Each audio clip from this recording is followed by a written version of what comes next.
Right now, we are at 30.65% na ating goal, mga boss. Ito ay nakuha ng 1,000 pesos, 650 pesos, 800 pesos, 750 pesos, 700 pesos, 650 pesos, 650 pesos, 650 pesos. In just 4 days, mga bossing, nakapag-sales tayo ng 39,850 pesos. Wow!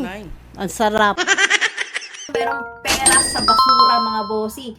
Ukay-ukay lang yan, pero may pera dyan, mga boss.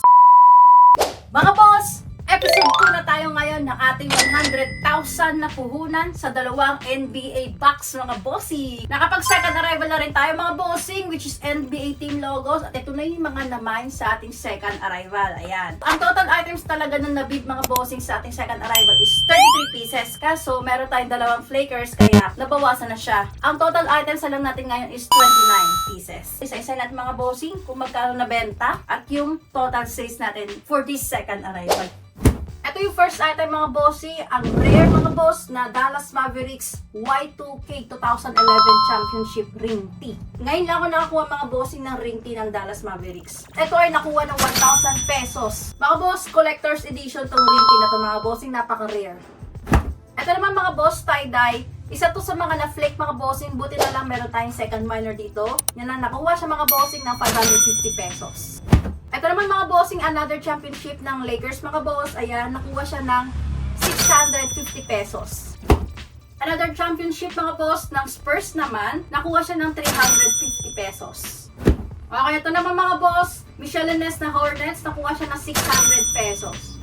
Ito naman, mga boss, nakuha siya ng 800 pesos. Ito naman, mga boss, nakuha siya ng 650 pesos. Ito naman, Seattle Storm, mga boss, nakuha siya ng 650 pesos. Rare din ito, mga bossing, kasi bihira lang talaga lumabas to. Yan, WNBA ito, mga bossing. Seattle Storm. Okay, next, mga boss. Itong mega print na to, mga bossing, isa siya sa mga na-flake din. Pero buti na lang, meron din tayo second minor dito. Binigay na lang natin sa mine price, which is 400 pesos. Ito naman, mga boss, 500 pesos nakuha. Ito, mga boss, nakuha ng 400 pesos. Okay, ito naman sunod, mga boss, dalawa yung design natin na ganyan. Para silang nakuha ng 450 pesos. Ayan, 450, 450. Next, mga boss, itong New York Knicks na wraparound, mga boss. Ayan, nakuha siya ng 700 pesos. Ito, mga boss, yung 350 pesos nakuha. Ito naman, 250 pesos nakuha. Ito naman, 300 pesos nakuha. 350 pesos nakuha. 300 pesos nakuha. 500 pesos nakuha. Actually, mga boss, dalawa rin yan, mga bossing. Ayan, parehas ang design. Ito namang isa nakuha ng 450 pesos. Ito, mga boss, 600 pesos nakuha. Itong Seattle Sonics, mga bossing, nakuha ng 750 pesos. Meron pa tayong 4 na items na nasold, mga boss, kaso na-pick up na siya. Kaya papakita ko na lang sa screen, mga bossing, kung magkano sila nabenta.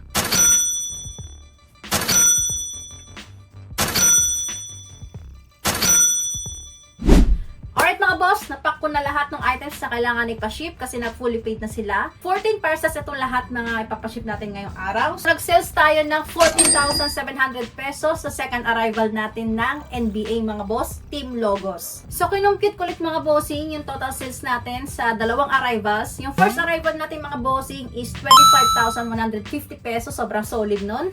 Tapos, itong second arrival natin, mga boss, it's 14,700 pesos. Solid din, mga bossing. So, a total of 39,850 pesos sa tayo, mga boss. From 2 arrivals pa lang, mga boss. Ayan, marami pa tayong arrivals, mga bossing. So, marami pa kayong abangan.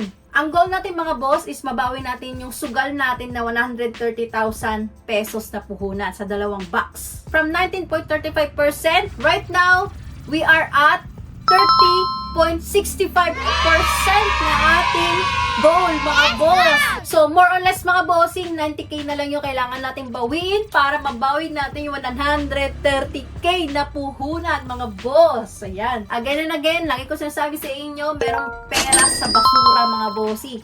Ukay-ukay lang yan, pero may pera dyan, mga boss. In just 4 days, mga bossing, nakapag-sales tayo ng 39,850 pesos. Wow! Ang sarap! Gayan tayo sinusuportahan ng ating mga miners. Mga boss, sa lahat ng mga nag-mine again, sa mga nakapag-bid, nakipagbakbakan, maraming salamat pa rin mga bossing. Always and always mga boss, thank you so much sa lahat ng suporta at tiwala nyo sa amin Retro Ways Street. Samahan nyo ako kasi pipigapin na siya ni Kuya Genty, right?